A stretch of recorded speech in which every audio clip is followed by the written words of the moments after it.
하늘빛 향기 시청자 여러분, 그리고 선교지에서 하나님의 복음을 열심히 전하고 계시는 선교사님 여러분, 안녕하십니까? 표인봉입니다. 안녕하세요. 윤유선입니다.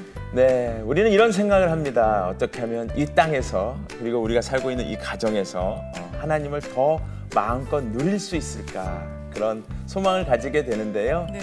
또한 우리 자녀들에게는 어떤 신앙의 유산을 물려줄까 하는 그런 생각들도 가끔은 합니다. 저도 신앙의 유산을 하나 물려받은 게 있는데요. 네. 할아버지가 쓰시던 성경책을 물려받았습니다. 좋지요? 네. 그러면 나는 과연 내 자녀에게 뭘 물려줄까? 이런 고민을 하는데, 저도 그냥 성경책을 물려줄까?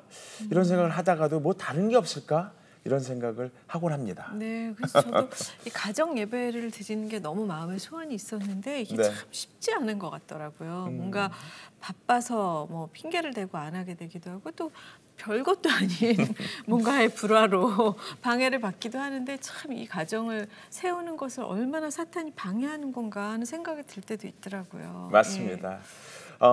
이번 달은 가정의 달입니다. 그래서 가정의 달 특집, 가정 시리즈 마지막 시간으로 오늘 준비를 했는데요.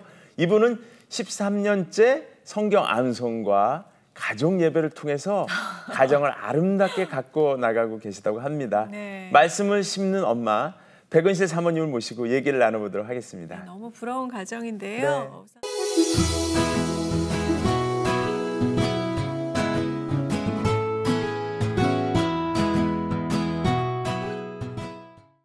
네, 사모님 나와주셔서 감사합니다. 안녕하세요. 네, 반갑습니다. 반갑습니다. 인사와 자기소개 부탁드릴까요? 네, 저는 백은실 사모이고요. 네. 이남 이녀.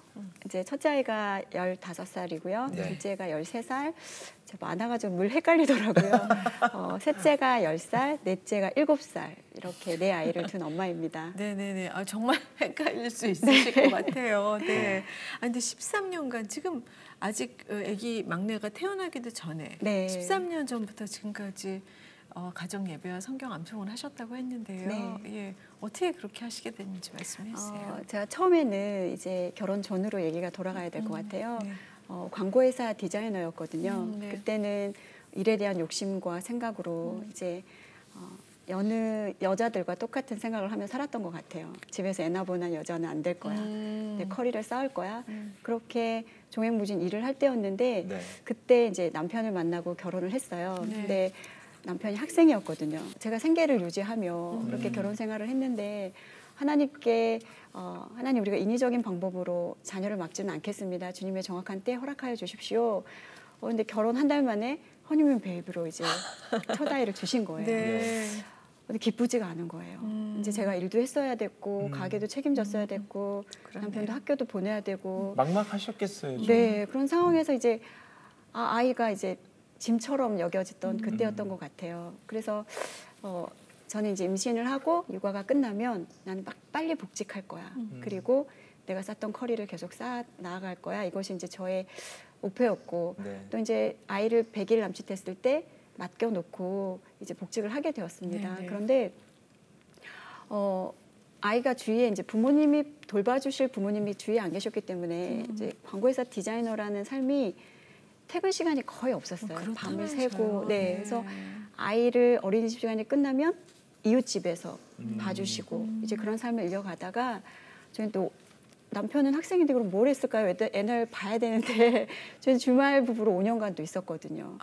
네, 그런 생활을 거치면서 이제 어느 날 남편이 이제 아이를 어린이집에 데리러 갔는데 아이가 이제 불 꺼진 어린이집에서 혼자 이렇게 구석에서 자고 있는 모습을 발견하고 데리고 와서 이제 제가 퇴근하고 오는 시간까지 계속 울었더라고요. 울면서 저에게 이제 하는 고백이 하나님께서 믿음의 가정을 허락하시고 자녀를 주셨을 때는 이 모든 상황과 여건도 함께 주셨을 거다. 그러면 엄마인 당신이 직접 아이를 양육하는 게 어떻겠냐, 이제 이런 얘기를 했는데, 그때 당시에 저희 가정의 상황들을 보면 네. 제가 말도 안 돼 뭐 이렇게 네. 얘기할 수밖에 없는 상황이었는데, 그 순간 성령께서 어떤 감동을 주셨는지 그냥 아멘 하고 둘이 그냥 펑펑 울었어요. 그리고 복직한 지 2달 만에 저는 이렇게 이제 엄마의 자리로 선택을 하면서, 그때 저에게 주셨던 하나님의 마음은 세상에 내놓으라는 디자이너는 너 말고도 많지만 네. 이 아이에게 엄마는 너 하나밖에 없다. 이 마음이 제가 그동안 쌓았던 모든 것들을 내려놓게 될 수 있었습니다. 그런데 그렇게만 하면 아이가 잘 크는 줄 알았어요. 그냥 엄마의 자리로, 네, 엄마의 자리로. 근데 이제 제가 태교를 잘못한 것도 있었겠지만 아이가 보통 아이는 아니었거든요. 뭐 2돌 이전에 응급실을 7, 8번 갔었고 뭐 찢기고 상처나고 잠시도 가만히 있지 못하는 그런 아이여서 이 아이를 어떻게 키울까 걱정을 하다가 찾게 된 곳이 이제 303 비전 성경암송학교라는 학교였습니다. 네. 이제 거기 가서 아이에게 암송을 시키면 아이가 믿음 안에서 잘 자라겠구나 하고 이제 거기를 찾아갔는데 갔더니 아이를 암송시켜주는 곳이 아닌 거예요. 엄마가 이제 6주, 7주 동안 100절의 말씀을 암송해야 되는 곳인 거예요. 엄마가? 네, 그래서 이런. 그 자리에서 이제 잘못 왔다. 내가 암송하러 온 거 아닌데 막 그런 마음이 들었지만 어쨌든 이제 또 하나님 인도하셨음이었으니까 네. 그 자리에서 함께 암송을 하는 시간을 거치면서 거기에서 숙제가 매일 가정 예배를 드리는 것이 숙제였어요. 그래서 저는 이제 순종하는 마음으로 그때부터 매일매일 가정 예배를 드리기 시작했는데 그전에는 저희 부부가 일주일에 한 번 어색하게 막 서로 막 뭘 하지 이런 마음으로 예배를 드렸다면 이제 아이와 함께 매일 예배를 드리는 것이 이제 숙제를 하는 것이 시작이었지만 습관처럼 자리 잡게 되었던. 그래서 그때 이제 저희 아이가 16개월이었었거든요. 네네. 첫 아이가 그 아이와 함께 암송하고 예배 드리는 것이 그렇게 시작되었습니다. 그렇게 시작된 이제 성경 암송과 가족 예배. 네. 예. 성경 암송을 먼저 볼 텐데요. 지금 자녀가 아들, 딸 네, 맞죠? 맞습니다. 네. 예. 15살 조이, 네. 13살 온유, 네. 10살 사랑이, 맞습니다. 7살 시온이. 네. 저도 암송 잘하죠? 네, 너무 저 잘하세요. 대본에 있는 거 보고 방금 외운 거예요. 놀라우세요. 근데 각각 이 자녀들이 지금 네. 성경 암송하는 구절이 엄청나다고 들었어요. 네, 뭐 최근은 제가 정확하게 계수하지 않아서 네. 정확하게 기억은 안 나지만 첫째 아이가 한 2,300여 절 이상 암송을 하고 있고요. 네. 둘째가 한 1,708절, 와. 1,700절, 셋째가 한 4,500절, 이제 넷째가 2,300절 정도 암송을 하고 있는 거예요. 7살짜리가 200~300절이나요? 그러게요. 와, 놀랍다. 대단하네요. 아니 근데 그 첫째가 16개월에 네. 부터 암송을 어떻게 무슨 제일 첫 구절을 뭘 암송했을까요? 그 아이가 처음 암송한 구절은 창세기 1장이었습니다. 네, 정확한 이제 16개월이면 발음도 안 될 때거든요. 그러니까요. 엄마 네. 아빠인데 그 아이가 암송했던 구절을 저희는 듣고 이제 펑펑 울었거든요. 저희는 믿음의 1대여서 신앙의 계보가 전수된다는 것이 너무나 감격이었기 때문에 그 아이가 처음 암송한 말씀이 태태태 하실시시 턴디로 탄다 하실시시. 잊어버릴 수가 없는 거예요. 그게 방언 뭐예요? 같죠. 네. 태초에 하나님이 천지를 창조하시니라. 이걸 제가 늘 옆에서 들려주니까 네. 언어로 기억하는 것이 아니라 음률로 처음엔 기억을 하더라고요. 그래서 이제 암송의 시작은 들려주기부터가 시작이었던 것 같아요. 엄마가 암송해서 들려주는 거군요. 네, 이제 암송학교에서 제가 먼저 암송을 했잖아요. 네, 그래서 네, 네. 그 암송한 말씀을 아이에게 계속해서 들려주는 것으로 암송이 시작되었다고 할 수 있죠. 네, 네. 근데 이 지금 첫째가 15살, 막내는 7살인데 네. 이 가정 예배가 될 수 있을까요? 앉아서 이렇게 막 가만히 있지 않을 것 같아요, 아이들이. 뭐 처음부터 저희가 예배가 이렇게 안정적이었다면 거짓말이겠죠. 뭐 들쭉날쭉한 네. 예배를 드렸는데 저희 가정의 예배 모습은 조금 독특한 게 있다면 아이들을 다 예배자로 세웠어요. 그래서 3살쯤 되면 이제 말을 하기 시작하잖아요. 네. 그때부터 예배 인도자가 되는 거였거든요. 어떻게 인도를? 이제 막내 같은 경우는 3살 때는 그냥 예배겠습니다. 뭐 이런 거 찬양했습니다. 뭐 5분도 안 걸리는 거죠. 네. 그렇게 시작했던 아이가 지금 이제 7살인데 본인이 좋아하는 찬양들이 있거든요. 뭐 한글을 다 깨우치지 못했지만 1절부터 4절까지 그 4장을 다 불러야 되는 거예요. 어머. 이렇게 저희는 이제 그 예배 골격이라 그러죠. 예배 말씀, 뭐 찬양, 기도는 있지만 예배 형식은 인도자에 따라서 다 다르거든요.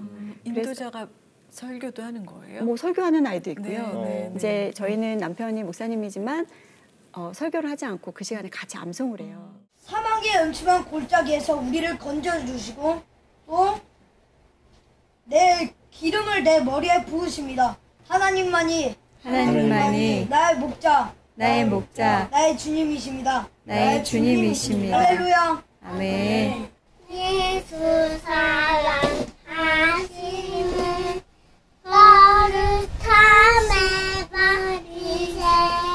이제 막내가 인도하는 날, 뭐 셋째가 인도하는 날, 둘째가 인도하는 날, 첫째가 인도하는 날 다 다른데 최근에는 이제 첫째가 기타를 잘 치거든요. 그래서 본인이 악기 세팅을 다 해놓고 뭐 악보도 준비해놓고 본인이 20-30분 그냥 예배 인도를 하고 그 다음에 또 예배를 인도하고 그리고 저는 이제 그 아이들이 어렸을 때 지구본에 손을 얹고 오늘은 어떤 나라의 감동이 오니 그 나라에 손을 얹고 기도하자. 그러면 아이들이 막 돌리다가 딱 하고 찍어요. 그러면 뭐 그 나라가 북한인 경우도 있고 또 뭐 캐나다인 경우도 있고 그럼 각자 선택한 나라에 손을 얹고 열방과 민족을 위해서 복음이 전파되도록 기도하기도 하고 저희 둘째 같은 경우는 좀 호기심도 많고 재미있는 아이인데 아빠 성가대 일어나세요. 그럼 아버지 성가대 일어나고. 아빠 성가대. 네, 이제 혼자시잖아요. 네네, 혼자고 저희는 자유곡도 안 되고. 그래서 아이들이 예배의 권위를 세워주니까 그 권위에 따라서 저희가 그냥 같이 순종하고 예배에 임할 수 있도록 그렇게 아이들과 함께하다 보니까 세대가 차이가 나도 그 차이를 잘 모르겠더라고요. 뭐 15살이도 7살짜리의 예배를 그대로 순종하며 나아가고 그렇게 예배 드리다 보니까 좋은 것 같아요. 네. 아, 정말 말씀만 들어도 정말 좋다 이런 생각이 드는데요. 근데 이 사람인지라 정해놓고도 뭐 쉽게 얘기해서 우리가 월수금 예배를 드리자 아니면 매일 드리자 뭐 주말에 드리자 그런데 그날이 딱 닥치면 오늘은 진짜 너무 피곤하다. 그러니까 오늘만 쉬자. 뭐 이런 경우들이 우리 마음에 찾아오잖아요. 네. 예. 그 댁도 조금 그러실 수 있는데 어떻게 처리하시나요? 그런 마음을? 뭐 그 얘기를 하자면 산을 쌓아도 모자랄 것 같은데요. 저희 아이들도 아이들이 어리기 때문에 일단 예배하기로 결단하는 그 순간부터 사단의 방해는 끊임없이 시작되는 것 같아요. 네, 그래서 방금 전까지만 해도 저희가 사실 어제 예배도 그런 일이 있었거든요. 사이가 좋았는데 갑자기 서로 마음이 상하는 일들이 생기고 됐어 뭐 예배는 무슨 예배야 이렇게 흩어지는 경우가 많잖아요. 맞아요. 근데 이제 그런 시간들을 지내다 보니까 이 시간이 우리가 믿음으로 하나님 앞에 드리는 시간인데 우리의 감정과 우리의 상황 때문에 이걸 포기한다면 가장 기뻐하는 것은 사단밖에 없겠다. 우리 가정은 이미 깨어진 상태고 그래서 이 시간만큼은 믿음으로 가는 시간인 것을 고백하자. 저희 남편과 철칙으로 그 시간에 대해서 우선순위를 두게 되었죠. 그리고 이제 잠깐 마음의 상태가 서로 안 좋을 때는 예배를 멈춰요. 그리고 흩어졌다가 다시 재정비를 하고 우리가 예배드릴 마음이 됐을 때 하지만 절대 예배를 멈추는 법은 없었습니다. 그날 하루에 드려져야 될 예배는 드리고 그리고 그날 또 쌓아져야 될 감정들은 그날 해소를 해야 되잖아요. 그렇게 하나님 앞에 모이기를 애쓰다 보니까 지금도 그래요. 뭐 막내는 지금까지도 잘 지냈다가 예배가 드리자 하면 졸려요. 뭐 이제 들어 눕고 뭐 돌아다니고 뭐 그런데 우리가 행위에 초점이 맞춰지면은 그게 다 예배 시간에 걸림돌이 되더라고요. 그런데 예배 시간에 하나님을 보면 이런 문제는 크게 문제가 안 되더라고요. 그래서 그런 문제는 예배가 끝난 다음에 이제 따로 불러서 다음 예배 때는 조금 더 예쁜 모습으로 예배 드리자. 그러면 아이들도 수긍을 하고 그렇게 해서 이겨내고 있습니다. 여전히. 그 첫째가 마지가 네. 어쨌든 그 동생들을 좀 아우르고 이렇게 하면서 하는 역할이 있나요? 그럼요. 첫째는 또 첫 장남으로 세우신 목적이 있더라고요. 그래서 저희가 컨트롤하지 않아도 아이들이 뭐 자세가 흐트러지거나 뭐 자기가 보기에 부모님한테 배웠던 게 있잖아요. 그러면 다리 오므리고 똑바로 앉아. 뭐 이런 거 자기가 등 세워. 뭐 이런 거 있잖아요. 뭐 본인이 그런 컨트롤은 좀 하는 편이고 저희가 이제 또 장남의 권위를 세워줘야 되잖아요. 그러면 또 그냥 흐뭇하게 바라보죠. 근데 왜 정말 부득이하게 못 드리게 될 때가 있잖아요. 뭐 어디 밖에 나갈 일이 있다거나 뭐 그럴 때는 어떻게 하세요?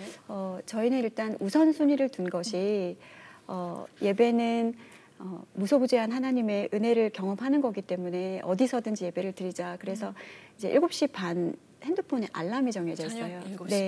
그러면 알람이 울리면 그 시간이 이제 예배 시간인 걸 알기 때문에 아이들이 모이게 되고 그 시간에 혹여라도 뭐 외출을 한 상황이거나 그러면 흩어져 있고. 그러면 저는 이제 차 안에서라도 예배를 꼭 드렸거든요. 운전하고 이제 아빠는 뭐 이제 눈 감으면 안 되지만 나머지 아이들과 함께 예배를 드리고 그리고 저희는 또 믿음의 일대다 보니까 저희들끼리 있을 때는 그냥 뭐 이렇게 어떻게든 예배를 드리지만 가족들이 있을 때는 이게 참 어렵더라고요. 얘네는 예수 믿으면서 또 이런 데까지 와서 또 이런다 뭐 이런 얘기를 예. 그렇지만 이제 우선순위에 있었기 때문에 가족들에게 양해를 구하고 방을 빌려서 예배를 드리고 했더니 시간이 이제 이렇게 지나다 보니까 지금 이제 어떤 일이 벌어지냐면 네. 예배자 알람이 울리면 얘들아 얘네 예배 드리게 비켜줘. 이제 이렇게 되고 안에서 뭔가 하는 게 궁금하니까 가족들이 문 열고 쳐다보고 들어오시라 그러면 들어오시고 저희가 또 중보기도는 들리라고 크게 하거든요. 가족의 구원을 위해서 뭐 그쵸, 이렇게 그쵸. 예, 그렇게 하다 보니까 예배 자리를 확보하게 되더라고요. 그렇게 우선순위의 삶? 이것이 가정 예배를 지속할 수 있었던 가장 큰 은혜였던 것 같습니다. 네. 정말 그 가정을 향해서 많은 분들이 지금 박수를 보내고 계시는 모습 선한 것 같습니다. 너무 아름다운 모습인데요. 사실 그 무엇을 하든지 간에 사모함이 있고 소망이 있어야 그런 일들이 이제 벌어지기도 하고 이루어지기도 하는데 저희 집 같은 경우는 이제 저랑 제 아내랑 이제 가정 예배를 드리자. 그러면 이제 딸이 아빠 나 지금 뭐 하고 있는 거 보이잖아. 그럼 내일 하자. 뭐 이렇게 했었어요. 네. 그러다가 이제 딸이 작년에 입시를 이제 하다 보니까 수시에서는 이제 학교를 여러 개를 시험을 치고 결과를 기다리는데 하나 치고 결과가 안 좋은 게 오니까 두 개 치고 안 좋은 게 오니까 세 번째쯤에 딸이 먼저 아빠 우리 집은 왜 가정 예배 안 드려? 이렇게 진짜 사모하는 마음으로 변해서 그 세 번째, 네 번째에서 여섯 번째까지 계속 가정 예배를 드리면서 결과를 기다렸던 정말 흐뭇한 시간이 있었는데요. 예. 사모님께서도 이렇게 믿음의 가정을 이루시기 전부터 어떤 그런 사모와 소망을 가지고 계셨다는 얘기를 들었습니다. 네. 저희 남편과 함께 저희는 그 하와이에 있는 열방대학에서 서로 만났거든요. 이제 거기 제자훈련을 받으면서 만났기 때문에 그 안에서 교제는 못하게 되어 있어요. 왜냐하면 하나님께 집중할 수가 없기 때문에. 근데 사내 연애 금지. 네네. 근데 이제 서로 마음은 좀 통했던 사이였던 것 같아요. 네. 근데 저희 둘 다 믿음의 일대였기 때문에 믿음의 가정에 대한 소망함이 정말 컸거든요. 근데 거기를 갔더니 믿음의 가정들을 롤 모델들이 다 와 계신 거예요. 저는 그때 당시만 해도 가정에 대한 결혼에 대한 소망이 없을 때였는데 그런 가정들을 보니까 나도 결혼을 하면 저렇게 아름답고 예쁜 가정을 꾸리고 싶다 이런 소망을 품게 되었고 저희 남편과 함께 이제 이런저런 얘기를 하면서 우리는 결혼하면 이렇게 하자 그리고 다른 과외는 안 시키더라도 성경 과외는 꼭 시키자 뭐 이런 얘기들을 하고 또 서로 다르잖아요. 다른 환경에서 자랐고 그래서 다른 책들을 읽으면서 공유하고 그걸 통해서 좀 미래에 대한 청사진을 미리 그렸다고 해야 될까요? 그렇게 자녀에 대한 생각도 하고 믿음의 가정에 대한 그런 소망함들이 지금까지 이렇게 이어져 오는 은혜가 되었던 것 같습니다. 저도 교회로 오래 다녔지만 외우고 있는 암송 구절이 몇 개냐고 물어보면 꼽을 수 있을 정도로 뭐 기억나는 구절을 얘기해 주세요 그러면 두런두런 얘기를 하겠지만 정확히 암송하고 있는 거는 그렇게 많지 않은 것 같아요. 암송을 하면 어떤 유익이 있을지 오늘 듣고 싶네요. 네, 일단은 저는 암송태교의 은혜를 먼저 주셨습니다. 이제 암송학교를 갔더니 암송태교를 얘기하시는 거예요. 태교면 태교지 또 암송태교는 뭐야? 그런 마음이 있었는데 저희 첫째 때는 제가 출산 2주 전까지 뱃속에 놓고 일을 했거든요. 커피 4잔씩 마셔가면서 막 스트레스 받아가면서 밤새고 이런 일이 허다했기 때문에 제가 이제 첫 아이 낳고 내가 애를 또 낳으면 내 손에 장을 지질 거야. 너무너무 힘든 거예요. 그러니까 아이가 태교한 게 밤샌 거니까 밤을 늘 새더라고요. 그리고 이제 정서적으로도 좀 불안했었고 근데 이제 둘째를 암송학교 말씀 암송 태교로 낳아라 이제 이런 얘기를 하실 때 이건 저주다 이런 마음이 들었어요. 그런데 말씀이기 때문에 그것으로 태교를 했고 둘째가 태어났는데 너무 놀라운 거예요. 평안이 있는 거예요. 아이 가운데 잘 웃고 잘 먹고 잘 자고 근데 이게 임상을 거쳐서 셋째 넷째까지 이런 은혜를 누리니까 제가 둘째를 가지고 셋째를 또 낳아야겠다. 일주일 만에 결심을 했었거든요. 그래서 말씀의 은혜가 이제 일단 산모가 은혜를 받잖아요. 암송하면서 말씀의 은혜를 경험하고 아이에게 고스란히 축복하고 흘러가니까 뭐 뱃속에서부터 이미 구별된 자녀로 이렇게 인도하심을 받은 거고 또 삶 속에서 제가 아이들을 양육해 나가는 모든 과정 가운데 제 의와 제 계획이 살아날 때가 정말 많잖아요. 뭐 부부싸움을 할 때도 마찬가지고.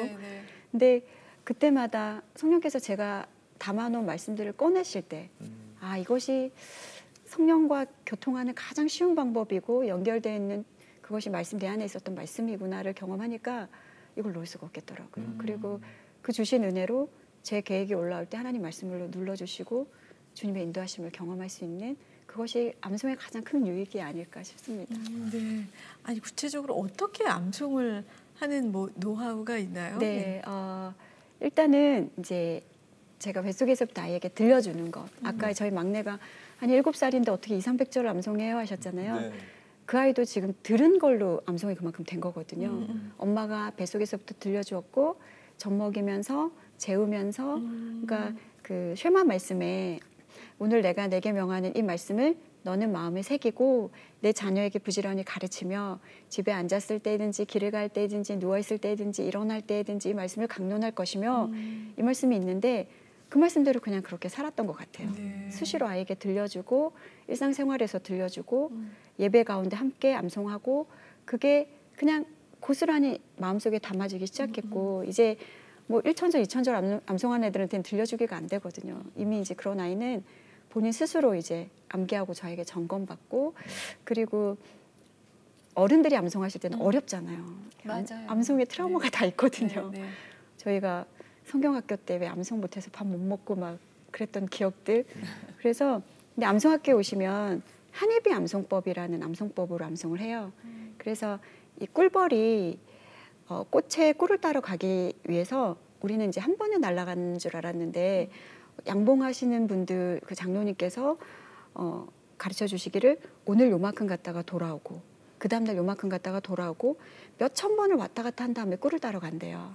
그래서 이제 암송도 꿀벌에 이제 착안을 하셔서 예를 들면 여호와는 나의 목자시니 내게 부족함이 없으리로다.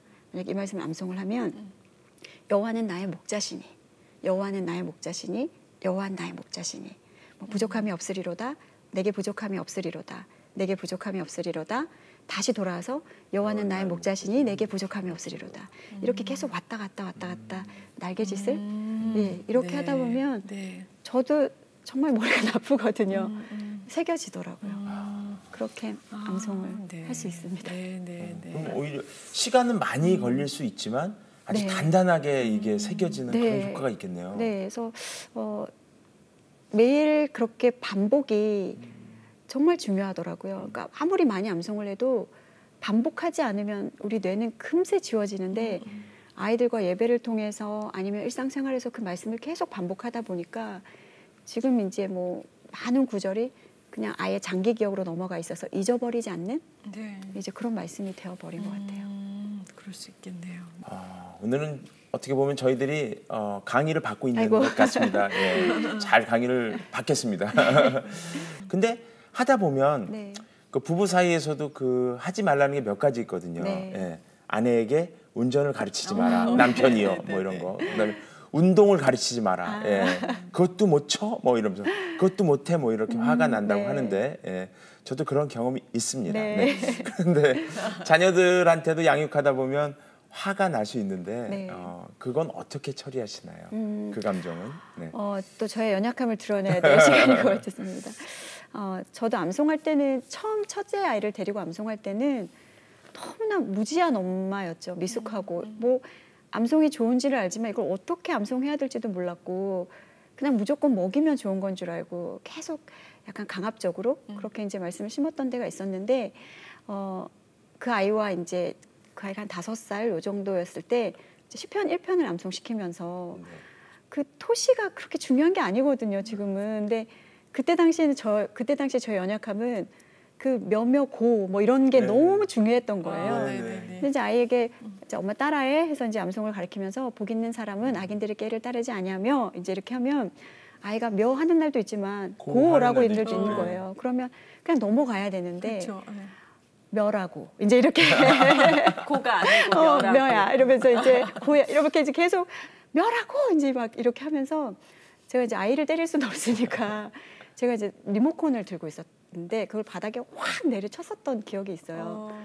근데 이제 그런 사건이 지나가고 아이가 이제 8살쯤 되었을 때였을까요? 네네. 똑같이 이제 그 자리에 앉아서 이제는 완전히 외운 상태였죠. 그래서 이제 조이야 우리 시편 1편 해보자. 이제 이러면 이제 보이는 사람은 악인들의 깨를 따르지 아니하며 이제 술술술 하다가 근데 엄마 기억나요? 그러는 거예요. 그래서 뭐 이랬더니 엄마가 이거 암송 시킬 때 화나셔가지고 저한테 리모컨 바닥에 내리치셨잖아요. 이제 그 얘기를 하는 거예요.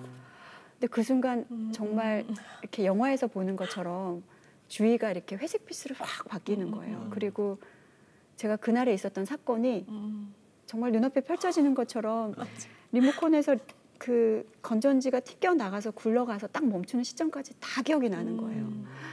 너무 이제 가슴이 아파서 제가 그 자리에서 무릎을 꿇고 펑펑 울었어요. 조이야 미안해. 엄마가 너무 그때는 엄마도 배우는 엄마였어서 너한테 너무 많은 실수를 했어.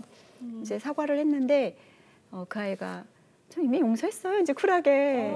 착해라. 네, 그래서 그날 이후로 제가 이제 말씀을 암송시키는 태도가 완전히 달라졌죠. 남편이랑 얘기를 하면서 이런 일이 있었어요. 이제 얘기를 했더니 저희가 먼저 이제 하나님 앞에 회개했죠. 살아계신 하나님의 말씀을 아이 가운데 심긴다고 하면서 그 안에 또 제 욕심이 있었던 거예요. 많이 먹이고 싶은 마음, 제대로 외우고 싶은 마음. 그런데 말씀을 먹이는 이유는 정말 죄인인 것을 깨닫게 하기 위함이고 겸손하게 하기 위함인데 저희가 죄인인지를 깨닫지 못했고 겸손하지 못했던 거예요. 그래서 그날 이후로 말씀의 자리에서는 어떠한 일이 있어도 이제 인내함으로 이제 둘째가 태어나고 셋째 태어나고 다 다르더라고요. 또 그런데 이제 그런 상황이 맞이할 때마다 저희 첫째가 꼭 그런 얘기를 해요. 둘째한테 너는 시대 잘 만난 줄 알아. 엄마 그때 시대 엄마였으면 너는 뼈도 못 추렸어. 그런데 지금은 제가 이제 훈련이 됐고 이제 그런 상황들이 마주칠 때마다 잠시 쉬었다 간다든지 아니면 오늘은 암송하지 말고 그냥 듣자라든지 좀 많이 방법적인 것들이 달라졌죠. 네. 그래서 암송하실 때 화가 나시거나 이제 아이의 부족함들이 보일 때는 나를 먼저 돌아보시면 그 순간들을 좀 이겨내실 수 있을 것 같아요. 진짜 하나님이 항상 함께 계시다고 생각하면 그런 네, 일이 없을 맞습니다. 텐데 맞아요. 왜 그 순간 그 연약함을 드러내는지 네. 모르겠어요. 아니 근데 그 첫째가 너무 귀한 게 사실 엄마가 너무 무섭게 하면 성경 외우는 거 싫기도 하고 네. 막 스트레스도 많이 받아서 안 하고 싶을 텐데 그러지 않고 지금까지 잘 따라주는 게 너무 기특하네요. 네. 워낙 작년에는 그만두겠다고 선포를 하더라고요. 딱 중학교 1학년 되었을 네. 때인데 사춘기. 네, 이제 들어서면서 아주 건방지게 저 이제 한 2,000절 넘게 암송하는데 그만두겠습니다. 이제 이런 얘기를 해요. 그래서 저는 가슴이 철렁 내려앉더라고요. 그렇죠. 지금까지 시간들이 또 좋은 엄마, 쿨한 엄마가 되고 싶은 거예요. 그래서 그 순간 하지 말아야 될 말을 제가 한 거죠. 네가 어떠한 결정을 하든지 간에 엄마가 그 결정에 따라줄게. 근데 네가 이걸 가지고 왔을 때는 많은 고민을 하고 왔을 것 같아. 엄마에게도 생각할 수 있는 시간을 좀 줄래? 그리고 이제 하루를 벌었어요. 근데 기도를 이제 하는데 그냥 의외로 마음이 좀 평안했어요. 평안하고 얘를 어떻게 마음을 돌리지? 이제 이런 마음을 가지고 그 아이를 만났는데 아이에게 처음에 제가 어떤 얘기를 해줄까 고민을 하다가 그냥 고마움을 전하고 싶더라고요. 그렇잖아요. 중학교 1학년이 되는 과정 거의 한 12년, 13년을 아무런 반항 없이 말씀을 새겨준 그 자체가 그렇죠. 너무 고마운 거예요. 그래서 제가 이제 조이 손을 잡고 조이야 너무 고마워. 그냥 그리고 눈시울을 제가 붉혔어요. 그랬더니 제 마음이 전해졌는지 아이들 눈이 이렇게 눈시울이 붉어지더라고요. 그때 이제 마음으로 이게 편이 내 쪽으로 지금 넘어오는구나.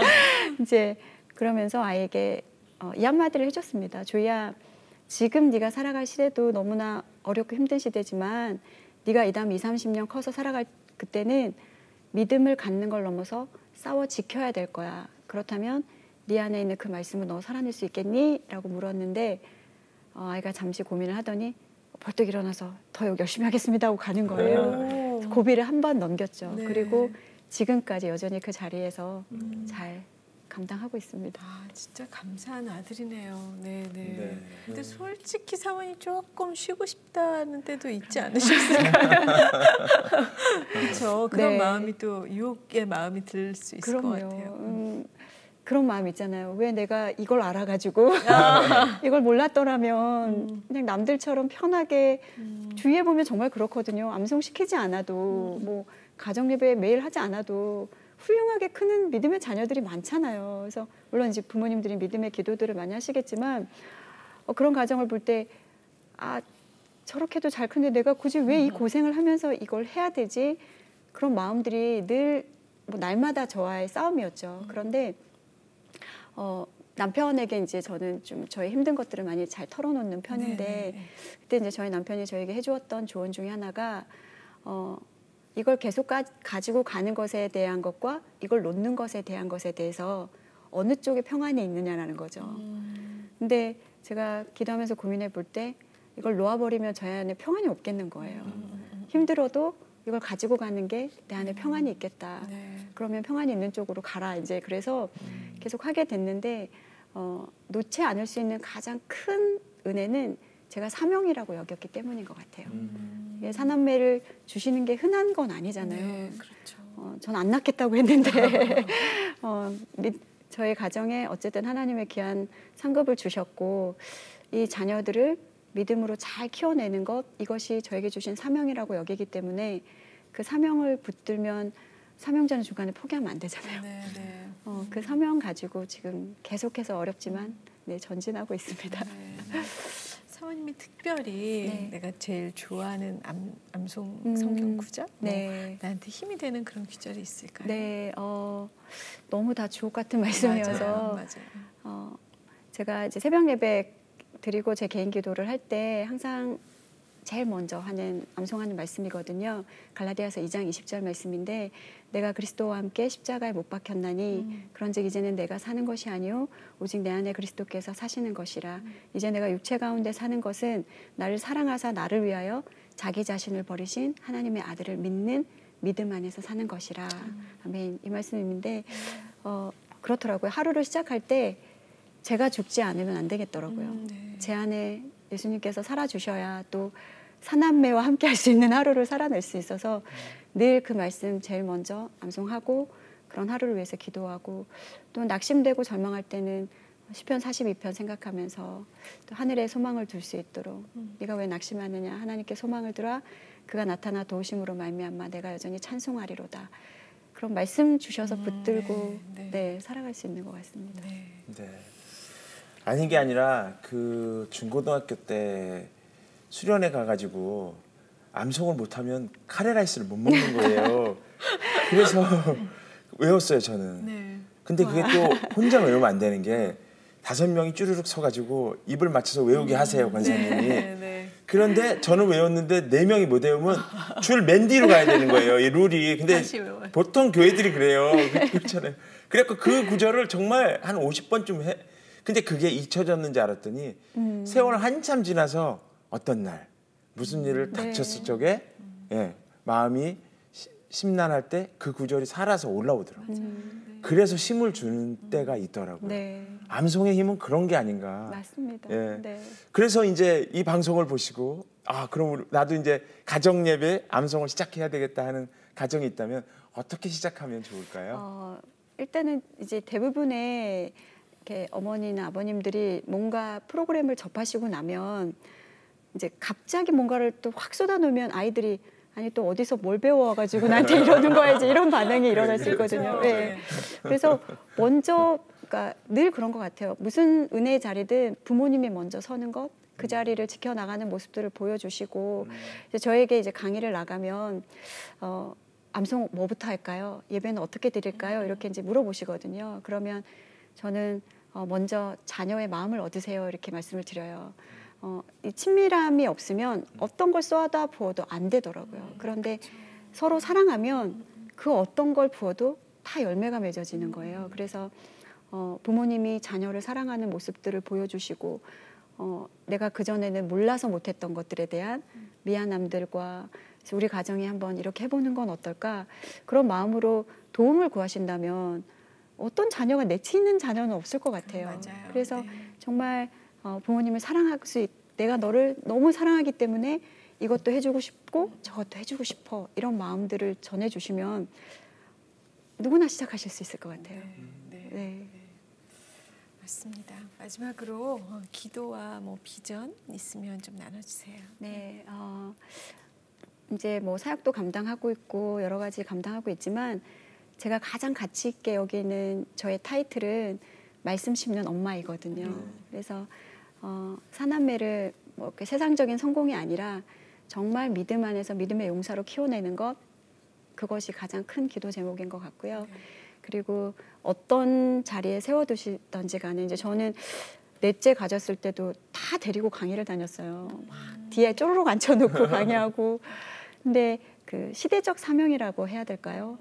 하나님께서 그 시대의 사명자로 세우셨다면 내가 정말 할 수 있는 한 최대한 하나님의 일들을 감당해야 되겠구나 생각이 들어서 세워주신 곳에서 정말 온전한 복음이 드러나고 또 각 가정마다 이런 말씀과 또 가정 예배의 열매들이 맺어지는 것, 이것이 가장 큰 기도 제목인 것 같습니다. 네, 오늘 나와주셔서 감사합니다. 예.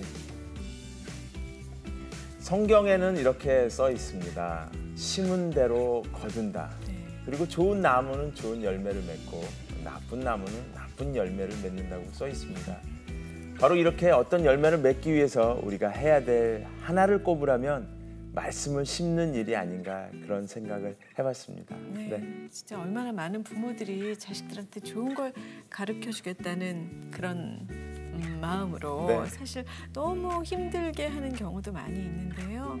정말 성경 말씀을 우선하고 아이들에게 사랑과 말씀을 전하는 일만큼 중요한 게 없는 것 같습니다. 네, 정말 귀한 사역 앞으로도 계속 부탁드리고요.